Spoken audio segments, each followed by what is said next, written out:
नमस्कार दोस्तों, जय हिंद। मैं अजीत सिंह राठौर और माँ दुर्गा एकेडमी में आप सभी का स्वागत है। जैसे कि बच्चों, हम जानते हैं कि हम इंग्लिश स्पोकन क्लास को स्टार्ट किया है। हमने एक अपने आप से प्रॉमिस किया है कि हम इंग्लिश सीखेंगे, हम इंग्लिश सीख के रहेंगे। ठीक, अपने आप से हमने प्रॉमिस किया, किसी दूसरे से नहीं। क्योंकि हम दूसरे से प्रॉमिस करेंगे कोई मतलब नहीं है, हम अपना प्रॉमिस नहीं निभा पाएंगे। पहले खुद से प्रॉमिस निभाना हमको आना चाहिए, हमको खुद से वादा करना आना चाहिए और उस वादे को निभाना चाहिए।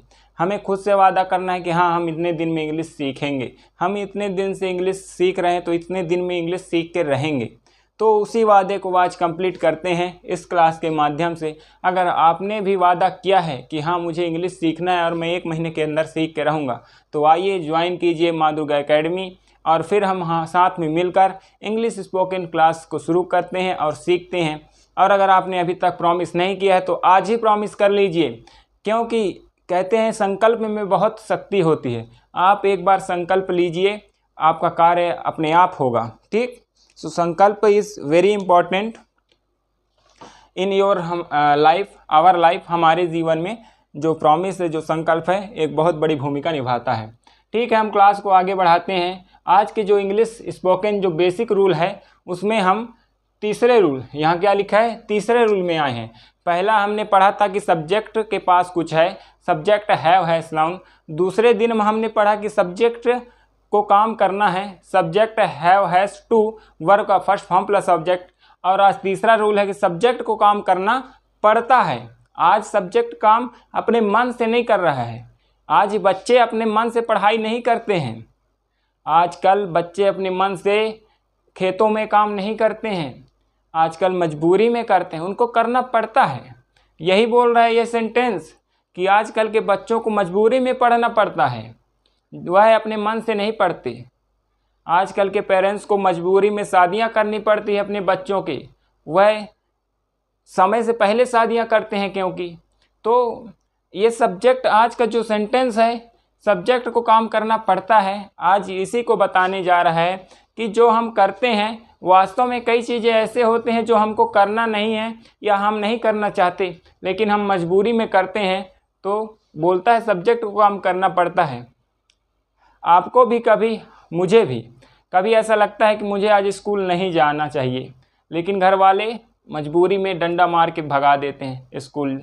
तो उस समय हमको क्या करना है, यही सेंटेंस हमको आता है कि आज मुझको काम करना, मतलब स्कूल जाना पड़ा या पड़ता है।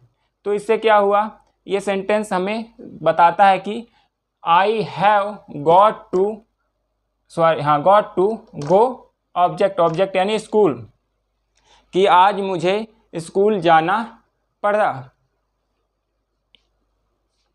जैसे आप सेंटेंस को ट्रांसलेट करेंगे तो आपको ये वाला आना चाहिए। जैसे आप बोलेंगे कि मुझे स्कूल जाना पड़ता है, मैं जाना चाहता नहीं लेकिन पड़ता है, तो आप मजबूरी में बता रहे हैं। तो आपको हमेशा ध्यान रखना है कि जब हिंदी में कोई सेंटेंस बोले तो आपको ये वाला चीज़ याद रखना चाहिए कि लास्ट में पड़ता है आएगा। तो एक रूल है, उस रूल में बोलता है सब्जेक्ट है, हैव हैज है, गॉट टू है, फिर वर्ब का फर्स्ट फॉर्म है, फिर ऑब्जेक्ट है। ठीक, तो ये रूल है। जैसे एग्जाम्पल में, जैसे मैंने हैव और हैज़ का यूज़ तो बताया था आपको, याद है कि रिवीजन करवाऊं? चलो रिवीजन करवा देता हूं। देखो, ही, सी, इट के साथ हैज़ का यूज़ होता है।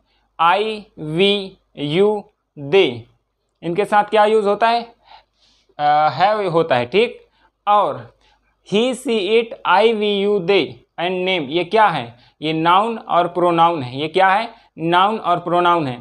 नाउन किसी भी पर्सन, प्लेस, एनिमल, थिंग्स का नाम है, और प्रोनाउन नाउन के स्थान पर यूज़ किया जाने वाला एक शब्द है, जिसको प्रोनाउन कहते हैं, हिंदी में सर्वनाम कहते हैं। ठीक, जैसे जब हम बोलेंगे कि राम को काम करना पड़ता है, राम को काम करना पड़ता है, तो बनेगा Ram has got to work. ठीक, इसमें ऑब्जेक्ट नहीं है तो बन जाएगा Ram has got to object. Suppose इसी में जैसे राम यहाँ पास नाउन है, राम क्या है, नाउन है। अब इसमें नाउन नहीं होता, यहाँ प्रोनाउन कैसे होगा, जैसे उसे काम करना पड़ता है तो क्या बोलेंगे, he has got to work, उसे काम करना पड़ता है। तो जहाँ राम एक नाउन था वहाँ ही एक प्रोनाउन हो गया, इसीलिए कहाँ आया राम के स्थान में। इसीलिए रूल कहता है कि जहाँ नाउन के स्थान पे जो वर्ड यूज होता है उसे प्रोनाउन कहते हैं, उसे सर्वनाम कहते हैं, ठीक। और नाउन को हिंदी में, अच्छा कई लोग जानते नहीं होंगे कि नाउन को हिंदी में क्या बोलते हैं। नाउन को हिंदी में बोलते हैं संज्ञा, ठीक। क्या बोलते हैं? संज्ञा। जैसे यहाँ लिखा है मुझे स्कूल जाना पड़ता है, तो हिंदी में हो जाए, इंग्लिश में होगा I have got to go school. अब मैं बता दे रहा हूँ कि इसमें वर्ब क्या है, नाउन क्या है। सबसे पहले इसमें मुझे पकड़ते हैं, इसमें आई को पकड़ते हैं, ये दोनों सब्जेक्ट है। ये हिंदी का सब्जेक्ट है, ये इंग्लिश का सब्जेक्ट है, ठीक। फिर है हैव हेल्पिंग वर्ब है। गॉट टू ये रूल से लिया गया है, गॉट टू को हमको रूल में देखना है कि रूल में है, तो हाँ रूल में है, तो ये रूल से लिया गया है गॉट टू गो। अब जैसे हैव को क्यों लिया जाता है याद रखना। अब जैसे ये लास्ट में लिखा है, उसको काम करना पड़ता है, मुझे स्कूल जाना पड़ता है, तो लास्ट में है लिखे हैं ना, तो ये हैव है, ये हैव जो हेल्पिंग वर्ब है ये हैज़ को दर्शाता है। जब हम हेल्पिंग वर्ब लिखते हैं, जैसे वास, हेल्पिंग वर्ब लिखते हैं वास, तो वास कहाँ किसे दर्शाता है? था को। यानी जैसे स्कूल जाता था तो था लिखना है तो वास आएगा, स्कूल जाता होगा लिखना है तो विल आएगा या शैल आएगा।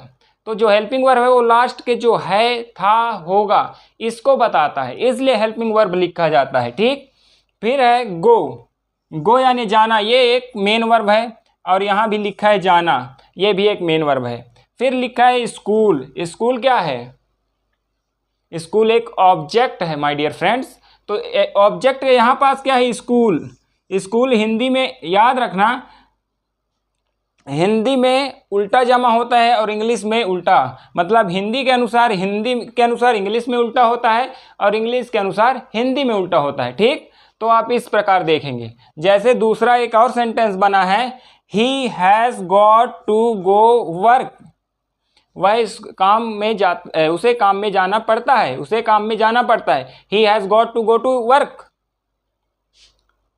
ओके, ज़्यादा स्पीड तो नहीं हो रहा है ना, देख लेना भाई। अगर आपको समझ में नहीं आ रहा है तो आप थोड़ा स्लो कर लें या फिर थोड़ा बैक करके भी देख सकते हैं। कोशिश मैं भी कर रहा हूँ कि थोड़ा स्पीड ही कम ही रहे, जिससे इसीलिए तो मैं भी एक एक रूल करके पढ़ा रहा हूँ कि कम से कम भले आराम से चलें, लेकिन चलें ऐसा कि समझ में हर चीज़ आए। ओके, जैसे आप बोलेंगे मुझे खाना पड़ता, अब आपको प्रैक्टिस करना है ना। आप यहाँ से रूल देख के जाएंगे घर, सपोज उदाहरण के लिए आप यहाँ से देखें, आप प्रैक्टिस नहीं कर रहे हैं, उसका कोई रिजल्ट नहीं आएगा। इंग्लिश इज़ द प्रैक्टिस का ही खेल है इंग्लिश। अगर आप प्रैक्टिस नहीं कर पा रहे हैं तो आप किसी का वीडियो देख लीजिए, आपके मत्थे कुछ पढ़ने वाला नहीं है। पढ़ेगा कब? जब आप प्रैक्टिस करें। जैसे सब्जेक्ट को काम करना पड़ता है, तो आप इससे कैसे सेंटेंस बनाएं, चलो देखते हैं बनाना, प्रैक्टिस करते हैं साथ में।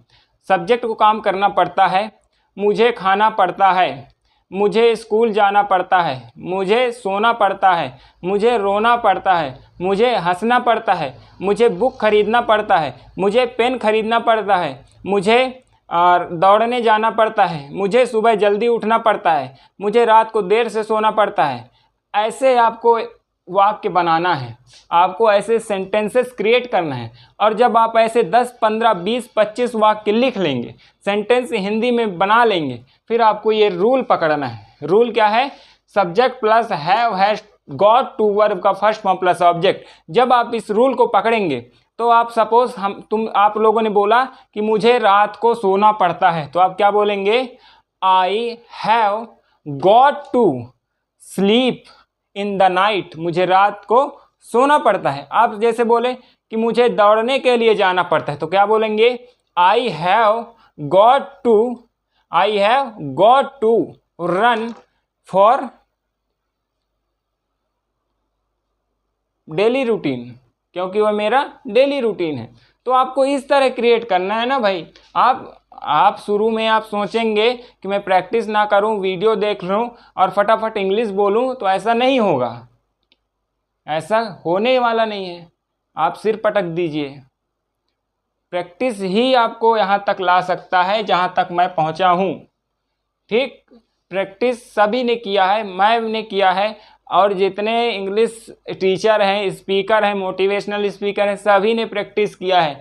आप देखेंगे जो भी बड़े बड़े इंग्लिश स्पीकर हैं उनके बायोग्राफी, तो आप उनको वो ये बताएंगे हम बचपन में हिंदी मीडियम से थे, हमको इंग्लिश बोलना नहीं आता था, लेकिन उन्होंने स्ट्रगल किया, लाइफ में स्ट्रगल को फेस किया, आज बड़े बड़े स्पीकर बन बैठे हैं। तो आपका भी अच्छा एक पॉइंट और, आप बायोग्राफी एक बार किसी न किसी का पढ़ा कीजिए, जैसे विवेकानंद, स्वामी विवेकानंद हो गए, चंद्रशेखर आज़ाद, वल्लभ भाई पटेल। सुनिए, देखिए, कुछ भी कीजिए, लेकिन आप पढ़िए, मतलब आप इनसे रिलेट कीजिए कि इनके जीवन में जो कठिनाई थे, जो परिश्रम थे, क्या उससे मेरा परिश्रम कम है या मेरा ज़्यादा है या बराबर का है। अगर आपका परिश्रम उनसे ज़्यादा है, उन लोगों से आपका परिश्रम ज़्यादा है, तो आप अपने परिश्रम को फेस कीजिए, आप उनसे भी बड़े महान व्यक्ति कहलाएंगे। अगर उनसे कम है तो फिर और अच्छे से स्ट्रगल कीजिए, और अच्छे से फेस कीजिए, क्योंकि अगर आप उनसे रिलेट करेंगे तो आपको मोटिवेशन मिलेगा। ठीक, तो ज़्यादा नहीं कहूँगा, तो आज हमने इसको क्लियर किया। आप इसी प्रकार आप प्रैक्टिस करना कि मुझे लंच करना पड़ता है, मुझे लंच करना पड़ता है, तो क्या बोलेंगे, I have got to lunch.